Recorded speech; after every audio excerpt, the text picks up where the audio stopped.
Irmãos, ainda bem que a gente não é muito observador, né? Mas esses dias alguém estava comentando, era uma irmã que comentou: pastor, o senhor já viu quanta roupa aquela irmã teve? Não vi, não reparei, não sou de reparar. Eu não reparo, eu não sei que cor que está usando. A gente não tem essa facilidade de ficar reparando. Aí, mas como aquela pessoa me cutucou, né? Não, mas olha lá, pastor. Quanta roupa, cada culto é uma roupa. Eu falei: não, eu não fico olhando essas coisas, não dá tempo. Né? O nosso culto a gente vem para adorar a Deus, vem fechar os olhos, vem receber, e não dá para ficar reparando se a roupa é diferente. Mas eu fiquei pensando nisso, e de fato, irmãos, parece que é verdade, né? Embora a gente não é de reparar, mas parece, porque eu duvido que você está com a roupa, usando hoje a roupa que você usou ontem. Não sei se alguém, mas a maioria de nós não usa no culto de domingo a roupa que usou no sábado, não é verdade?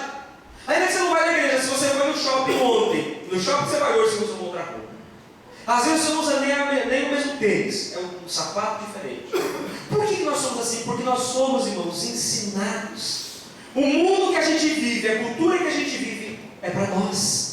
Não é assim que a gente ora? Dobra o joelho para Deus, olha a minha dor. Se eu está vendo meu joelho, olha o tamanho do meu que está doendo. É orando só para nós. A gente dobra o joelho para pedir pelo irmão: Senhor, abençoa a minha irmã. Senhor, olha meu irmão que está enfermo. Senhor, olha aquela família. Senhor, abençoa. A primeira oração é por nós. Você vai depois, se dá tempo. Se a gente lembra, Senhor, visita os órfãos, todo mundo abençoa. Amém. Não é assim que a gente faz. A gente vive num mundo egoísta, e o nosso cristianismo também está sendo egoísta, irmãos. É viver para nós.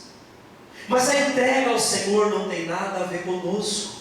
As igrejas da Macedônia, eles dão para a igreja em Corinto um exemplo de que a vida com Cristo não é uma vida para nós mesmos. Não é viver para os nossos próprios prazeres e vontades. É primeiro entregar-se ao Senhor. E quando a gente entrega-se ao Senhor, sabe que Deus vai trocar nosso coração? Vai trocar o chip, irmão. Ele vai trocar o teu chip egoísta, o meu chip egoísta, que é acumular para nós, é sempre mais. Dá-me, me dá, vem para mim, eu quero. Isso começa a ser trocado quando a gente se entrega ao Senhor. E a gente começa a dizer: Senhor, a partir de hoje, eu quero me entregar e viver uma experiência. Você vai começar a perceber necessidades que você não percebia. Você vai começar a olhar o teu irmão e a tua irmã e vai perceber: pastor, mas eu não sei quem na igreja passa necessidade. Eu vejo aquele irmão, aquela irmã tão bem arrumadinho, mas às vezes a gente não sabe o que está passando em casa. Mas você sabe que quando a gente se entrega ao Senhor, e a gente pede para Jesus trocar esse chip, esse negócio que está meio furioso na gente, você sabe que nós vamos começar a olhar coisas que a gente não via antes, porque a gente só sabe olhar para nós, irmãos. Nós só sabemos olhar as nossas necessidades.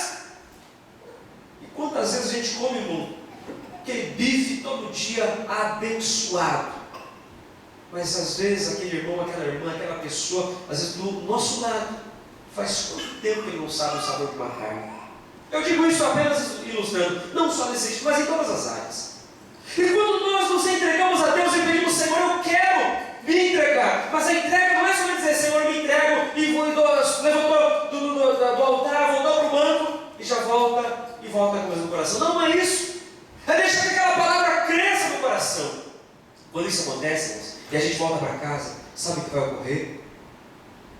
Lá dentro de casa as coisas vão começar a mudar. No nosso relacionamento conjugal vai começar a mudar. Na nossa vida cristã vai começar a mudar. Nós não vamos mais, irmãos, ficar tão preocupados com os detalhes da nossa vida. Nós vamos começar a nos preocupar com o nosso próximo. Nós vamos começar a nos preocupar com o nosso irmão, com a nossa irmã. Nós vamos olhar mais para a nossa esposa, a esposa para o esposo. Nós vamos olhar mais para os nossos filhos, para as necessidades, não as necessidades essas que nós compramos com o dinheiro, mas as necessidades da alma também. Isso vem da entrega, irmãos. Porque quem não se entrega primeiramente a Deus não consegue olhar o próximo. Por que os irmãos da Macedônia são o tipo de igreja que nós podemos imitar? E Paulo usa o exemplo desses irmãos quando escreve aos irmãos em Corinto. Porque a igreja em Corinto estava sobejando os dons espirituais. Tinham todos os dons, mas eles estavam brigando entre si, se mordendo entre si. Era uma igreja que estava dividida entre si. Será que hoje a gente não encontra igrejas divididas por aí? Será que hoje a gente não encontra lideranças divididas? Projetos divididos? Pessoas que a despeito de falarem um monte e terem um monte de dons espirituais e serem exímios nos dons espirituais, exímios no conhecimento, abastados em outras áreas, mas não tem uma entrega a Deus, completa e total. Queridos irmãos, esse exemplo da igreja da Macedônia nos fala que nós deveríamos viver assim, porque nós dizemos que somos cristãos, nós batemos no nosso peito, nós somos cristãos, nós somos a igreja, mas nós somos a igreja, mas nós estamos vivendo para nós estamos vivendo para acumular para nós. Irmãos, não estou dizendo que é errado você comprar roupa, não me entenda mal, não estou dizendo que é errado você comprar, não é isso, mas a entrega a Deus, ela muda os nossos valores, ela muda a nossa motivação. A verdadeira entrega ao Senhor nos faz ver necessidades que nós não estamos enxergando. A verdadeira entrega, irmãos, faz com que a gente se importe com os outros. Foi isso que esses irmãos fizeram. Eles começaram a se importar com os irmãos da Judéia. Eles começaram, meus irmãos, na sua extrema pobreza, a contribuir. Irmãos, como que alguém contribui na extrema pobreza? E Paulo diz, olha, eles contribuem, versículo 3, de livre vontade. Não foram pressionados a fazer isso. E eles também não contribuíram porque eles tinham um sobrando, mas eles contribuíram do que tinha e até do que não tinha. Eles deram um jeito, fizeram algo maravilhoso. E isso é o que o Evangelho proporciona no coração de homens e mulheres que se entregam a Deus. Homens e mulheres que se entregam ao Senhor, e que têm experiência com Deus, de entrega-nos, de dar ao Senhor. Eles passam a viver uma vida generosa. Paulo diz aqui no versículo número 2 que eles deram de forma generosa. O que é generosidade, irmãos? Generosidade é sacrifício pelo próximo. Ser generoso é se sacrificar pelo outro. Ser generoso é dar independentemente do quanto se tem. Você já parou para pensar nisso? Que a gente reclama e reclama de tudo que, mas não está faltando isso, e está faltando comida, e está faltando isso, e está faltando dinheiro, e está faltando isso, e está faltando sapato, e está faltando isso, está faltando roupa. Não está faltando isso. É a nossa maneira egoísta de ser. É a nossa maneira egoísta de viver. É para satisfazer as nossas próprias vontades. Na maioria das vezes é para satisfazer a nosso próprio desejo. Aquilo que nós vemos que irmãos Paulo diz que eles transbordaram em generosidade, mas eles deram não do que tinham sobrando, eles deram da sua pobreza. Eles deram do que não tinham, mas fizeram com grande alegria, sem ser pressionados por igreja, por pastor, por ninguém, mas porque tiveram um encontro com Jesus. Encontrar Jesus na história, meus irmãos, é fundamental. Eu queria te desafiar a você pensar nisso. Que tipo de entrega você tem feito com o Senhor, ao Senhor?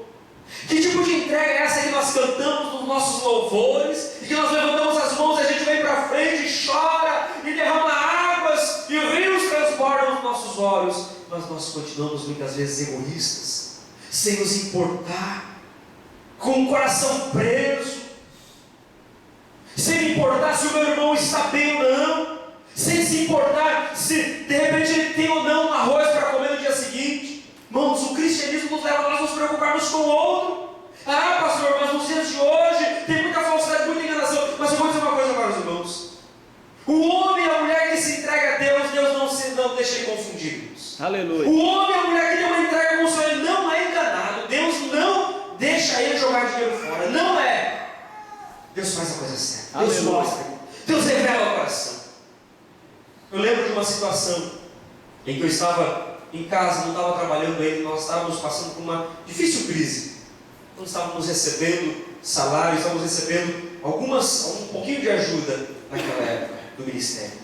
E um dia um irmão toca a campainha, uma família toca uma campainha em casa, diz: pastor, nós estávamos passando por um brasileiro e estava comprando ali uma carne, e sentindo no meu coração que eu deveria levar uma carne para o pastor. Não, eu não tinha carne para comer. Não tinha nada, porque assim, não tinha nada. Estava comendo ovo, e o ovo, e quando estava enjoado do ovo, só faltava comer a casca. Mas irmãos, como é maravilhoso saber que Deus mostra no coração do homem e da mulher que ele deve fazer aquilo. A pessoa sabe que deve fazer. A pessoa sabe que deve agir. Ela sabe, ela está ali na sombra, eu vou levar isso aqui para aquele irmão. Irmão, é Deus que faz isso conosco. Por isso eu digo para você, uma entrega a Deus. Deus não deixa a gente ficar confundido. Você está no mercado e Deus te faz lembrar: meu servo, leva isso aqui. Você às vezes nem sabe o que você está levando. Você nem sabe por que você está fazendo. Mas Deus no caminho te não deixa isso aqui lá. Às vezes, irmão, é um docinho. Mas aquele docinho vai fazer a diferença na vida daquela família. Na vida de uma criança daquela família. Eu passei por isso. De irmãos levar um chocolate, mas aquele dia não tinha um centavo furado, um raconho para comprar um chocolate para minha filha. E a minha filha estava, pai, que vontade de comer um chocolate. Sabe o que aconteceu? A gente sai da igreja com uma sacolinha de chocolate para... Sabe o que é isso? É Deus que não deixa os seus servos confundidos. Deus sempre vai colocar no nosso coração a nossa entrega. Deus não vai deixar que a gente se confunda. Você sabe que você não está jogando dinheiro fora. Você sabe que você não está fazendo para bajular alguém. Você sabe que você está fazendo porque Deus colocou no seu coração. Aleluia. Esses irmãos viveram essa experiência.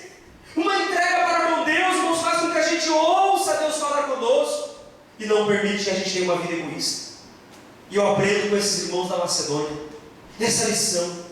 Na entrega, quando nós nos entregamos a Deus, nós não olhamos as circunstâncias da nossa vida para fazer alguma coisa. A gente não diz assim, olha, eu vou esperar as coisas melhores. Pastor, como eu já ouvi alguém dizer, pastor, olha, eu vou fazer um voto com Deus, eu estou desempregado, pastor, eu não tenho dinheiro para nada, mas quando eu começar a trabalhar, olha, pastor, eu vou ser dizimista fiel. Mentira. Mas que Deus espera que você faça. Mas que Deus está querendo que você faça. Você vai esperar alguma coisa acontecer, então você está confiando nas circunstâncias. Então quer dizer que se você não tiver empregado, se você não estiver trabalhando, você não vai ofertar, você não vai fazer, você não vai doar, você não vai ajudar. Então o princípio está errado. E esses irmãos da Macedônia me ensinam, meus irmãos, que nós precisamos fazer a obra de Deus, ajudar, e ter um coração independente do que está acontecendo na minha vida hoje. Independente, meus irmãos, do que está ocorrendo na minha vida e no meu lar hoje, porque nós às vezes somos circunstanciais, nós contribuímos, nós ajudamos, conta comigo, o irmão Rico da moçada, pode contar, Rico, eu estou com você, mas é porque hoje eu estou de bom humor. Aí amanhã, se bater a TPM ou RPM, não, Henrique, não, Adriano, comigo não estou bem, deixa eu aqui, não cutuca não. Não é assim. Esses irmãos da Macedônia na extrema pobreza, e Paulo disse que não era só pobreza, Paulo disse que foi no meio de severa tribulação. A tribulação, ela não envolve só questões financeiras, eles não estavam só passando necessidades financeiras, certamente, irmãos, havia necessidades outras, das quais o texto não relata, mas Paulo fala que foi no meio da mais severa tribulação. Pensa quantas tribulações eles estavam passando, e ainda assim, eles começam a dizer, Paulo, deixa a gente participar, deixa a gente ajudar. Nós queremos, Paulo, por favor, não nos deixe fora. Pastor, Paulo, por favor. Paulo diz isso no versículo 4. Eles nos imploraram para contribuir. Eles pediram com grandes rogos que eles queriam participar dessa oferta. Quando nós nos entregamos a Deus, nós não olhamos as circunstâncias para fazer algo a Deus. Será que você está servindo a Deus no meio de alguma circunstância? Será que você está fazendo esse tipo de voto? Isso é voto de tolo, irmão. Deus não recebe voto de tolo. Pessoa que fica dizendo com Deus, olha, se o Senhor me responder, aí eu vou fazer. Senhor, não faça isso. Não fica tentando a Deus. Deus respondendo ou não, Ele é Deus. Deus fazendo ou não, Ele é grande do mesmo jeito. Quem somos nós para questionar o oleiro? Para dizer, olha, faz assim, faz assim. Não, Ele é Deus, nós somos apenas barro. Faça, sirva. Mas aprenda uma coisa, não olhe as circunstâncias. Ainda que você esteja sob severa tribulação, ainda que lá na tua casa, tua família, as coisas não estejam boas, como você gostaria, tem tudo, meus irmãos, você vai estar 100% como a gente deseja. Mas continue fazendo a obra de Deus, continue ouvindo a voz de Deus, continue tendo um coração liberal, um coração sincero. Você vai ver que Deus vai acrescentar, Deus vai te abençoar, Deus vai honrar o teu coração liberal. Esses irmãos são abençoados, o Evangelho prosperou no meio deles. Eles servem de igreja, eles servem de exemplo para a igreja de Corinto. Quem diria? Talvez os irmãos em Corinto poderiam também dizer, olha, nós somos exemplo para os demais irmãos. Afinal de contas, nós somos a igreja mais espiritual, nós somos a igreja que tem todos os dons, nós somos a igreja que recebemos a visitação. Deus nos escolheu, olha para nós. Eles poderiam se orgulhar disso. Paulo, inclusive, ele fala, olha, não sejam orgulhosos, não vos jacteis característica dessas coisas. Mas sabe que o exemplo que Paulo mostra para eles, de pessoas simples, pessoas pobres, pessoas que não tinham de onde tirar, recursos limitados, mas pessoas que se entregaram primeiramente a Deus. Este é o segredo, meus irmãos, e este é o teor da mensagem dessa tarde. Tudo começa com a nossa entrega a Deus. Tudo começa para quem nós entregamos o nosso coração. A quem você tem entregado a chave da tua vida? A quem você tem entregado? Para quem você tem vivido os dons e talentos que Deus tem confiado nas suas mãos?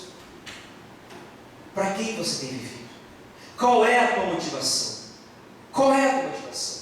Eu quero dizer aos irmãos, como eu disse no início, eu não estou falando de dinheiro, de dízimo e de oferta, estou falando de entrega.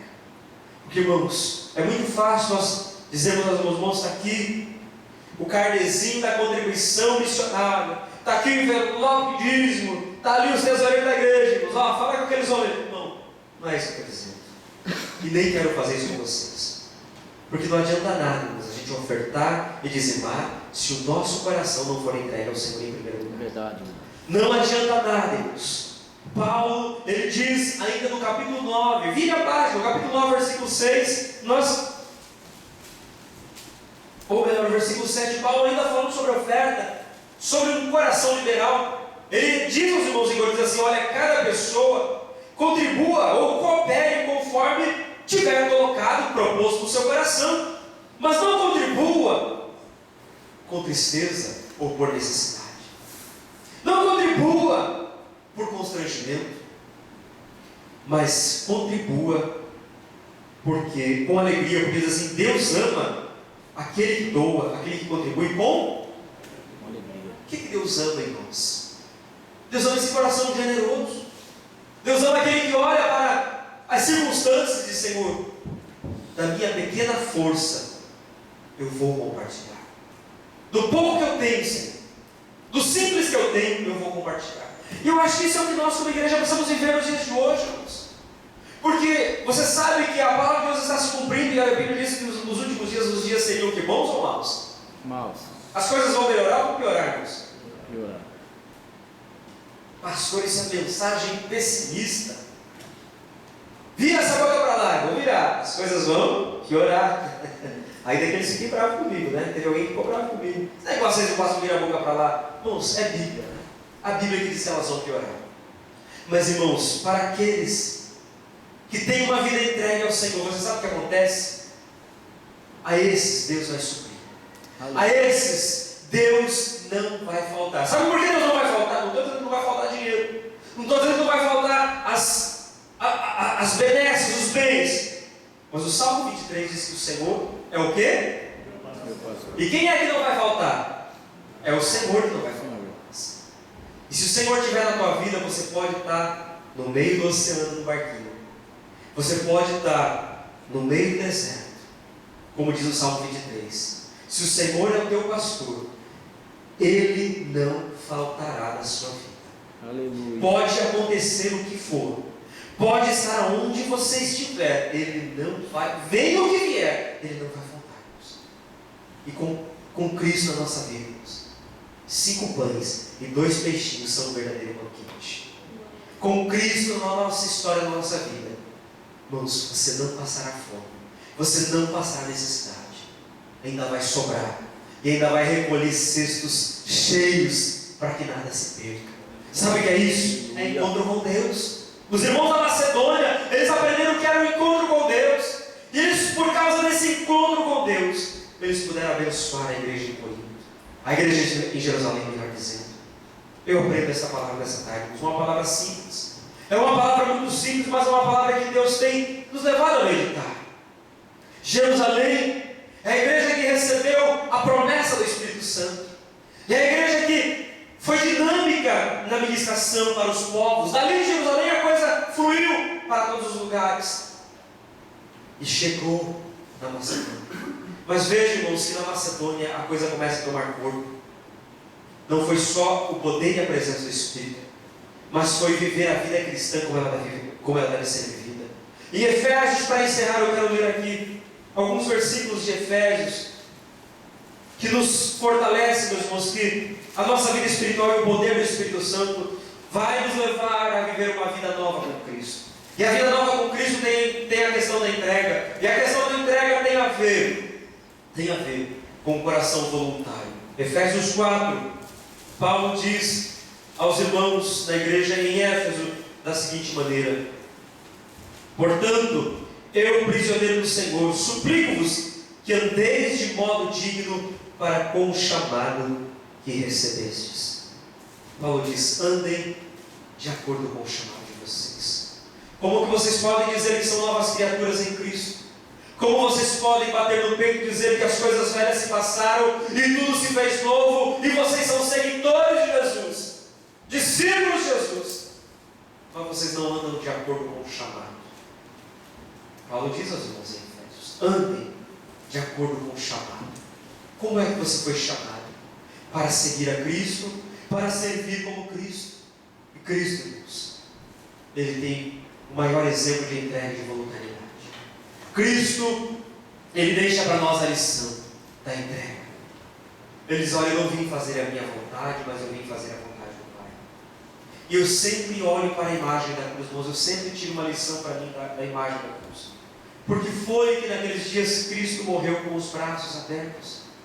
Entrega, irmãos, entrega. Porque foi que aqueles braços estavam abertos para dizer que Ele recebe a mim e a você, mas para dizer que Ele se entrega ao Pai. É por isso que Ele diz: Pai, nas Tuas mãos eu entrego o meu Espírito. E Ele se entrega totalmente à vontade do Pai, para mostrar a nós que não existe vida com Ele, seguir a Ele, se não for como Ele fez. Não tem como, irmãos, viver o cristianismo de sentar na igreja, de ter uma carteirinha de membro e de achar que ser cristão é isso, frequentar os cultos e viver uma vida comum, uma vida como se nada mais tivesse para acontecer.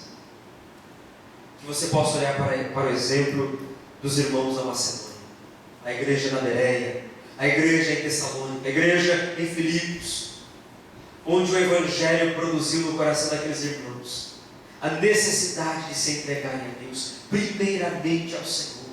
Não se entregue a campanha, a projeto, se você não se entregar primeiramente a Deus. Entregue-se ao Senhor nessa tarde. Faça uma aliança com Deus. Entregue-se ao Senhor, porque entregando-se ao Senhor, você vai conseguir se entregar a todas as outras coisas. Aleluia. Deus irá te encaminhar a todas as outras coisas. Jesus diz em João capítulo 15, o versículo 5, Ele diz: olha, estejam em mim, e a minha palavra esteja em vocês, porque sem mim, o que é que nós podemos fazer sem Jesus, irmãos? Nada. Sem mim, nada podeis fazer. Nós podemos fazer um monte de coisa, mas esse monte de coisa pode não ter nada a ver com Jesus. Nós podemos fazer um monte de coisa religiosa, mas esse monte de coisa religiosa pode não ter nada a ver com Jesus. Então é preciso se entregar ao Senhor, porque sem Ele nós não vamos fazer nada que agrade a Ele. Sem Ele nós vamos fazer um monte de coisa, e esse monte de coisa pode não estar agradando a Ele, porque Ele diz: sem mim nada podeis fazer. Nós vamos aprender o que Ele quer de nós. Fique de pé, por favor. Vamos encerrar nessa tarde essa meditação. É uma palavra simples sobre as igrejas da Macedônia, sobre Bereia, Macedônia e Tessalônica, sobre a forma como aqueles irmãos se entregaram a Deus, e a maneira como eles se entregaram impactou o mundo de então. E eu gostaria que você pensasse nisso. Será que eu estou me entregando primeiramente ao Senhor? Vamos louvar a Deus. Que o grupo de louvor possa louvar de forma suave. E enquanto eles adoram a Deus, eu te convido a nós pensarmos sobre isso. Queridos, o que significa isso para nós? O que significa para as nossas vidas nós nos entregarmos primeiramente ao Senhor? Será que você está vivendo isso? Será que o cristianismo que nós estamos vivendo não é um cristianismo de egoísmo só para nós? É para a minha vida, é para o meu guarda-roupa, é para mim, é para mim, é para mim. Que isso seja quebrado em nós, irmãos. Porque isso não tem nada a ver com o Evangelho. Comece a descobrir que você pode ter uma vida mais simples, uma vida mais tranquila na presença do Senhor, que você pode ter uma vida com revelações de Deus, se entregando primeiramente a Ele. Nós podemos, isso é possível. É possível você encontrar aos pés da cruz motivação diferente. Aleluia. Às vezes nós estamos tão cansados de tudo que está acontecendo. E o segredo de tudo isso, irmãos, é que nós não estamos olhando para Jesus e vivendo porque Ele está nos motivando. Mas nós estamos motivados porque o nosso líder está dizendo: irmãos, vamos fazer isso, isso e aquilo. Às vezes porque o pastor da igreja, a irmã do ciclo de oração, a irmã da mocidade estão nos motivando. E que bom que nós somos pessoas que nos motivam. Mas a nossa primeira motivação deveria ser aqueles braços abertos. Aleluia. Jesus deve ser a nossa maior motivação. Nós devemos ser atraídos por Ele, nós devemos ser atraídos à cruz. O amor dele deve nos constranger, e porque Ele nos constrange, nós estamos nos entregando, dizendo: Senhor, eu quero ser como o Senhor, eu quero seguir os teus passos, e eu quero fazer da mesma forma que o Senhor fez. E se a gente começa a fazer assim, irmãos, as coisas desse mundo começam a perder valor, as coisas desse tempo, irmãos, todas as outras coisas começam a ficar secundárias. É verdade. Olhe para você, você tem dado tanto valor a tantas coisas, e veja-se tantas coisas que você tem dado valor, veja o que Cristo tem a ver. Eu volto a dizer, não é errado, irmãos, a gente comprar, a gente viver no mundo melhor, mas não tem tanta coisa que está tomando nosso tempo. Nós estamos gastando dinheiro com tanta coisa que não tem nada a ver, nada a ver, nada a ver. Nós investimos aqui, ali, lá, e é bom você investir na tua família, na tua esposa, no teu relacionamento, mas tem coisa que é desperdício. Tem coisa que você troca, que você joga fora, tem coisa que não aproveita, e tem tanta coisa que nós estamos perdendo, e a gente está gastando tempo. E o pior, irmãos, a gente está se cansando, e Deus não está nesse negócio. Então eu não sei o que você pensa nessa tarde, mas eu vejo na minha vida que essa palavra me ensina, meus irmãos, a não viver mais para mim mesmo. Nós não devemos viver essa vida para nós mesmos, essa vida egoísta, enquanto Deus está nos convidando a nos entregarmos a Ele. Aleluia. E quando a gente se entrega, os outros valores entram no nosso coração. Você já parou para perceber que Deus quer colocar outros valores? A salvação nos leva para outros caminhos, irmãos. A salvação nos leva para outros caminhos. A salvação, ela deve provocar em nós um olhar diferente. A salvação deve provocar em nós um olhar diferente. O Espírito Santo deve provocar em nós uma outra maneira de enxergar. O que é que você está enxergando nessa tarde? Será que você está cansado, cansada? Porque essa vida é só para ti, só para você mesmo? E se nós pedirmos nessa tarde, Jesus nos ajuda. Nos ajuda. Nos ajuda a olhar para o que é importante, para o que é necessário. Vamos louvar a Deus. Vamos louvar o Senhor. Feche os teus olhos e ore aí no teu lugar onde você está. Vamos orar ao Senhor Jesus. Sim, Senhor, renova-nos. Renova-nos, Senhor. Renova os nossos pensamentos e corações. Senhor, que isso seja verdade em nós. Que isso seja verdade na tua igreja.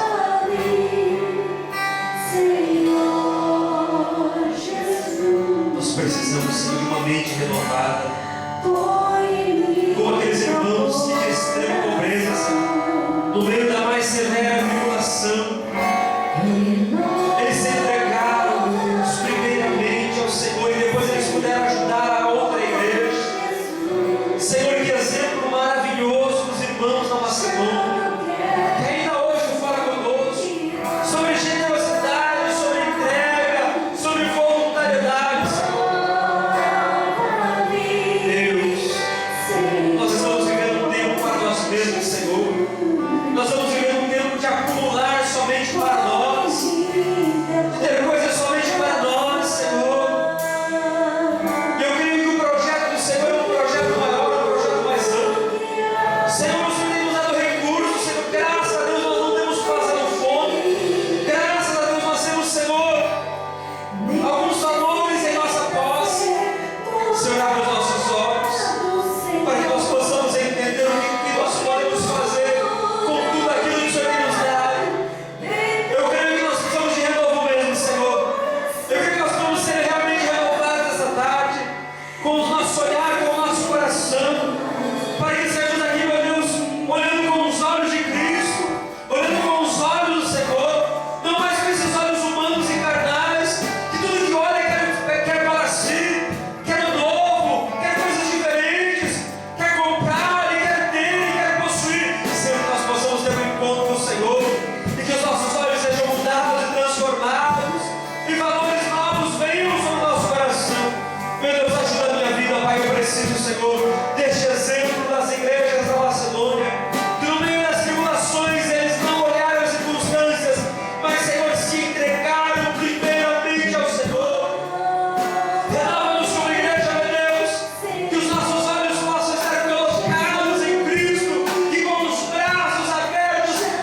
Eu gostaria de fazer um convite.